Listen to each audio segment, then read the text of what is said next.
কোনো রকম চাল ঢাল ভেজানো ঝামেলা ছাড়াই একদম ঝটপট খুবই সহজেই তৈরি করে ফেললাম এরকম একটা মুখরোচক টিফিন। যেমনই নরম হয় তেমনই কিন্তু ঝটপট হয়ে যায়, খেতে ভীষণই দারুণ লাগে, একদম অন্যরকম স্বাদ ফিরে আসে মুখের মধ্যে। নমস্কার বন্ধুরা, কাজল ভিলেজ কিচেনে সকলকে স্বাগত জানাই। রোজকার মতো আজও রান্নাঘরে চলে এলাম আজকের রেসিপি প্রথম থেকে লাস্ট পর্যন্ত এখানে দেখতে পাচ্ছ সুজি নিয়েছি। সুজিটাকে কিন্তু আমি আগে থেকে একটু জল দিয়ে ভিজিয়ে রেখেছি, যাতে করে সুজিটা ভিজে যায় আর আমার টিফিনগুলো করতে কিন্তু বেশ সুবিধা হয়। আর এইখানে দেখো নিয়েছি টক দই। টক দইয়ের মধ্যে একেবারেই জল নেই, শুকনো একটা টক দই। আর টক দইটা কিন্তু খুব বেশি টক নেই। এই বাটির কিছু কম করেই আমি 2 বাটি নিয়েছি সুজি যেহেতু, আর এখানে নিলাম ওই একই বাটির মানে টক দই। এবারে দেব স্বাদ মতো লবণ বা মাপ মতো লবণ, আর এখানে দেব খাবার সোডা। তো দেখো আমি 1 চামচের কিছু কম নিয়েছি খাবার সোডা। তো এখানে খাবার সোডাটা দিলাম যাতে করে গোলাটাও কিন্তু একদম হালকা হয়ে যাবে, আর টিফিনটাও হবে সফট আর নরম, আর একটু দারুণ সুন্দরভাবে ফুলবে। এবারে সমস্ত উপকরণগুলোকে খুব ভালো করে মিশিয়ে নেব। যেহেতু সুজিটা আমাদের আগে থেকেই ভেজানো আছে, এখানে কিন্তু জলের প্রয়োজন নাও হতে পারে। টক দইটা যে দিয়েছি খুব ভালো করে দেখো এইভাবে একটু ফেটে নেব। সমস্ত উপকরণগুলোকে খুব ভালো করে মিশিয়ে নিয়েছি। আর এই দেখো মেশানোর পরে একদম কিন্তু গোলাটা কতটা হালকা হয়ে গেছে সেটা কিন্তু দেখতেই পাচ্ছ। এইভাবে একটু ঘনত্বটা ঠিক রাখতে হবে। আর যেহেতু সুজিটাকে আমরা কিন্তু একদম মিক্সিতে দিইনি, এইটা একদম দানাদার হবে, আর টিফিনগুলো দেখতেও সুন্দর লাগবে, খেতে তো আরও বেশি দারুণ লাগবে। সকালে চাল ডাল ভেজানো ঝামেলা ছাড়া এইভাবে কিন্তু ঝটপট একটা মুখরোচক টিফিন রেডি করে নিতে পারো। সমস্ত উপকরণগুলোকে দেখো খুব সুন্দর করে আমি এইভাবে গুলে নিয়েছি। গোলার পরেই দেখতে পাচ্ছ কিন্তু একদম গোলাটা কতটা হালকা হয়ে গেছে, আর ঘনত্বটা ঠিক এরকমই রাখতে হবে। এবারে এটাকে একটু ঢাকা দিয়ে বাটিগুলোকে রেডি করে নেব। এখানে দেখো আমি এখানে ছোট ছোট বাটি নিয়েছি। বাটির মধ্যে দিয়ে দেবো সামান্য একটু সাদা তেল, যাতে করে টিফিনগুলো খুব সহজেই উঠে আসে।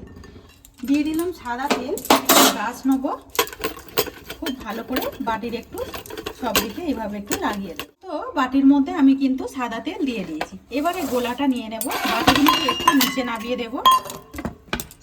সমস্ত বাটির মধ্যে এখান থেকে 1 হাতা করে গোলা আমি এর মধ্যে দিয়ে দেব। এর থেকে বেশি দেবার দরকার নেই, যেহেতু টিফিনটা কিন্তু আমাদের একটু ফুলবে।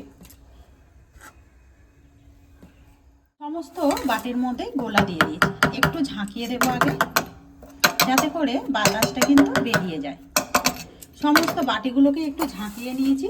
আর এই দেখো দেখতে যাতে টিফিনগুলো সুন্দর হয়, আমি কয়েকটা বড় সাবুদানাকে ভিজিয়ে তার মধ্যে কিছু ফুড কালার দিয়ে দিয়েছি। এখানে কয়েকটা করে ওপর থেকে দিয়ে দেবো, এতে করে কিন্তু দেখতে ভালো লাগবে টিফিনগুলো। তোমরা চাইলে এটা কিন্তু বাদও দিতে পারো। তোর মধ্যেই দেখো আমি দিয়ে দিয়েছি, যাতে করে দেখতে কিন্তু সুন্দর লাগে। আগেই বলেছি তোমাদের যদি হাতের সামনে থাকে তাহলেই কিন্তু দেবে, না হলে কিন্তু দেবার দরকার। অপরদিকে আমি আগে থেকেই জল গরম হতে বসিয়ে দিয়েছি। জলটা কিন্তু এখানে বেশ গরম হয়ে গেছে। যখনই দেখবে গোলাটা রেডি করার আগেই জলটাকে কিন্তু বসিয়ে দিতে হবে। এখানে একটা নিয়েছি স্ট্যান্ড, স্ট্যান্ডটাকে দিয়ে দেবো, এর উপর থেকে একটা থালা দিয়ে দেবো। এবারে যেই বাটিগুলোকে আমি রেডি করেছি এই বাটিগুলোকে একে একে করে এইভাবে বসিয়ে দেবো। এবারে থেকে আমি এই থালাটাকে আবারও চাপা দিয়ে দেবো। চাপা দিয়ে আমি এইটাকে 4 থেকে 5 মিনিট মতো ভাপিয়ে নেব। 5 মিনিট হয়ে গেছে, এবারে ঢাকাটা খুলে নেব। আর এই দেখো টিফিনগুলো দেখতে যেমন সুন্দর হয়েছে, আরও বেশি কিন্তু ফুলেও গেছে। এবারে এখানে একটা কাঠি নিয়ে নেব, কাঠি দিয়ে শুধু একটু দেখে নেব, ঠিক মাঝ বরাবর একটু গেঁথে দেবো। এই দেখো কাঠির মধ্যে কিন্তু লেগে যাচ্ছে না, যা হালকা একটু লাগছে ওর মধ্যে কিন্তু কিছু হবে না, যেহেতু সুজি রয়েছে এটা কিন্তু একেবারেই হয়ে যাবে ঠিক। একটুখানি ঠান্ডা হলেই দেখবে এগুলো আপনি আপ কিন্তু ছেড়ে আসবে। এইগুলোকে নামিয়ে নেব, আর অন্য বাটিগুলোকে একইভাবে রেডি করে নিয়ে ফিরে আসবো। মানে একটু হালকা একটু ঠান্ডা করে নিয়েছি। ঠান্ডা করে নেবার পরেই এই দেখো টানলেই কিন্তু এগুলো আপনি আপ ছেড়ে আসবে। একটুখানি ঠান্ডা করে নেবে, তারপরেই কিন্তু একটু ছাড়ানোর চেষ্টা করবে, না হলে কিন্তু একেবারেই ভেঙে যাবে। এইভাবে আমরা একটুখানি উল্টে দেব। এই দেখো উল্টানোর পরেই দেখছো কত সুন্দরভাবে কিন্তু ছেড়ে এসেছে। আর টিফিনটা দেখো কতটা জালিদার আর দানাদার হয়েছে আর কতটা নরম হয়েছে সেটা কিন্তু দেখতেই পাচ্ছ। যেমন এইগুলো ঝটপট হয়ে যায়, এইগুলো যেমন ঝাল চাটনির সঙ্গেও খেতে ভালো লাগে, তেমনগুলো কিন্তু গুড় দিয়েও খেতে ভালো লাগে। এই দেখো কত সহজেই দেখো একদম টিফিনগুলো কিন্তু উঠে যাচ্ছে। এটাও দেখো কিন্তু ভেঙে যায়নি, যেহেতু সুজি দিয়ে করেছি কতটা সহজেই কিন্তু উঠে গেছে।